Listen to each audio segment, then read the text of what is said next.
Semuanya, selamat datang di podcast spesial kami yang berjudul Harmoni dalam Keragamaan, Penerapan Nilai Pancasila dalam Relasi Lintas Agama di Dunia Kerja. Nah, perkenalin, saya Anastasia Gabriela Taroreh. Halo, aku Helen Saputri. Halo, saya Mutiara Zahro. Halo semua, saya Ropi Oktaviana. Saya Teresia Putri Candiawan. Dan kami semua dari Fakultas Ilmu Komunikasi Universitas Pelita Harapan, dan kami semua berkumpul di sini secara virtual dan sangat bersemangat untuk berbagi hasil penelitian kami semua tentang bagaimana nilai-nilai luhur Pancasila menjadi solusi yang konkret dalam mengolah keragaman agama di lingkungan profesional. The number you have dialed is not available at present. Please leave your message after the beep. Yeah, trendsetter, whoa, league of my own, it don't get better. No, read what I wrote, I'm a bestseller. Yeah, reach for my goals, hit it dead center, hit it dead center. Bullseye, hit it the most, there's no misses. Something like fish in a barrel, it's no different. Blindfold on me, I still got the most vision. Trendsetter told them before, but they don't listen. Betul sekali, kayaknya kami sangat bersemangat berbagi hasil penelitian kami sebagai negara dengan lebih dari 17.000 pulau dan 6 agama resmi. Indonesia dalam mozaik keindahan perbedaan, namun dalam praktiknya, terutama di dunia kerja yang penuh tekanan, perbedaan keyakinan ini bisa menjadi tantangan serius jika tidak dikelola dengan baik. Inilah mengapa Pancasila, khususnya sila pertama dan sila ketiga, menjadi sangat relevan. Menangkap pemilik akun TikTok Galih Los terkait kasus penistaan agama dalam video konten media sosialnya. Agama dan tunjukkan adegan menginjak Al-Quran. Galih Los 3 ditangkap di rumahnya di kawasan Kampung Burangkeng, Bekasi, Jawa Barat pada Senin. Terima kasih banyak nih untuk openingnya Kanya serta penjelasannya Kak Helen. Dan dalam 10 menit ke depan kami akan membahas mengenai pertama, kasus nyata konflik lintas agama di perusahaan multinasional. Kami juga akan membahas mengenai analisis mendalam penerapan nilai Pancasila.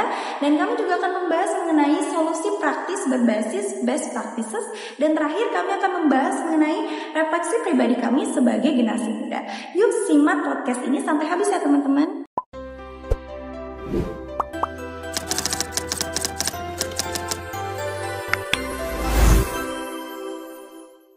Saya akan menjelaskan sedikit nih, ternyata di perusahaan teknologi ternama di Jakarta pernah terjadi kasus menarik tahun lalu. Ada seorang manajer tanpa sengaja menjadwalkan rapat penting bertepatan dengan waktu sholat Jumat. Hal ini memicu protes dari kalangan muslim. Sementara di sisi lain ada tuntutan deadline dari klien. Wih, sama tuh Kak. Ternyata ada kasus lain juga yang pernah kejadian di bank swasta itu, di mana karyawannya yang non-muslim itu merasa terasingkan karena kan hampir semua acara kantor itu diselaraskan dengan kalender Hari Besar Islam. Padahal kan di perusahaan itu ada 30% karyawan beragama lain.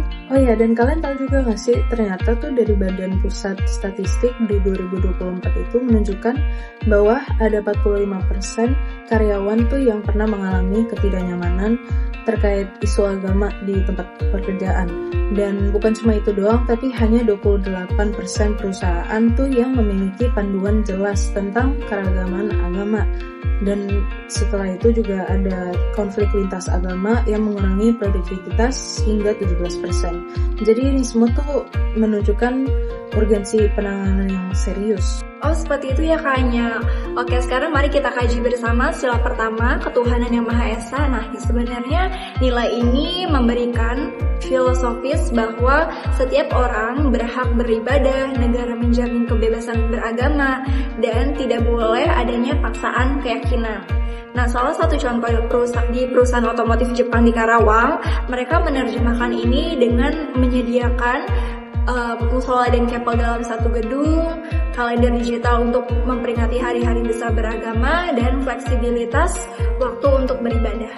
Oh iya, ternyata sila ketiga Pancasila yang berisi Persatuan Indonesia itu juga mengajarkan kita bahwa perbedaan itu harus menjadi kekuatan loh. Dan aku punya contoh nyata ini dari Unilever Indonesia. Mereka tuh memiliki program yang namanya Harmony Diversity, dan mereka tuh juga setiap bulan mengadakan sharing session antar agama dan memiliki tim khusus untuk menangani isu-isu sensitif. Dan hasilnya apa? Mereka tuh employee satisfaction-nya mereka tuh meningkat 25% dalam 2 tahun loh. Wah, ternyata keren sekali ya Universitas Indonesia, kamu Tiara. Dan berdasarkan penelitian kami, saya akan sebutkan rekomendasi konkret yang mungkin dapat menjadi masukan di lingkungan pekerjaan. Yang satu itu ada kebijakan inklusif, yaitu sediakan ruang ibadah netral, berikan cuti adil untuk semua hari besar agama, dan buat panduan komunikasi sensitif. Yang kedua itu ada program edukasi, yaitu workshop bulanan, understanding diversity, pelatihan HR khusus menangani konflik agama, dan pertukaran budaya antar divisi. Yang ketiga itu ada monitoring, yaitu survei kepuasan karyawan belaka, kontak saran anonim, dan penghargaan untuk tim paling harmonis. Aku punya contoh dari PT Telkom Indonesia yang udah ngebuktiin efektivitas pendekatan ini. Mereka itu udah nerapin sistem rotasi penanggung jawab acara keagamaan, aplikasi internal yang mengingatkan hari besar semua agama, terus ada program mentoring lintas agama.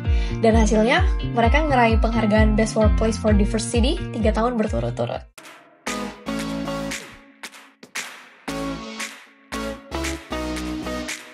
Hi, I am Afriwandi, Chief of Human Capital Officer, Telkom Indonesia. Nah, di dalam 20 detik ini, teman-teman semua, kita akan menonton sebuah video berjudul Dialog Lintas Agama Menuju Kerukunan Umat Beragama. Ini menjelaskan bahwa dialog lintas agama itu adalah percakapan jujur antara umat beragama untuk saling memahami dan bukan untuk mengubah keyakinan. Tujuannya itu sederhananya untuk mengubah mereka versus kita menjadi kita bersama. Sebagai upaya untuk memperkuat kerukunan umat beragama, FKUB Kabupaten Bondowoso menggelar dialog lintas agama di pendopo Kecamatan Maisan, Bondowoso. Dihadiri jajaran pengurus forum umat beragama baik muslim maupun non-muslim, serta para tokoh masyarakat.